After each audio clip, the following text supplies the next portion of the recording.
If you're looking for a reliable way to unblock blocked websites on your iPad, using a VPN is one of the easiest and most effective solutions. A VPN allows you to bypass restrictions by changing your IP address and routing your connection through servers in other countries. NordVPN is a strong choice because it provides fast, secure, and stable connections, along with thousands of servers worldwide, making it simple to access websites that may be restricted in your region. You can find a link in the description to try NordVPN at a discounted price.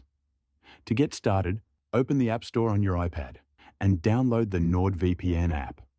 Once the app is installed, open it and sign in or create a new account. When prompted, allow the app to add VPN configurations, as this permission is required for the VPN to work correctly. After signing in, you'll see a map interface and a list of available countries inside the app. Scroll through the list and select a country where the website you want to access is not blocked.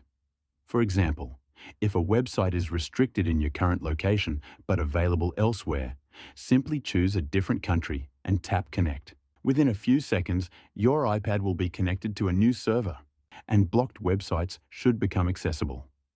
At this point, you'll be able to browse content that was previously unavailable on your device. In addition to unblocking websites, using a VPN also encrypts your internet traffic, helping to protect your personal data and reduce tracking, especially when connected to public Wi-Fi. And if you want to try NordVPN for yourself, I've included a link in the description with a limited time discount. It also comes with a 30-day money-back guarantee, so there's no risk in trying it out. If you're watching this on a TV or iPad, you can also scan the QR code on screen to get started.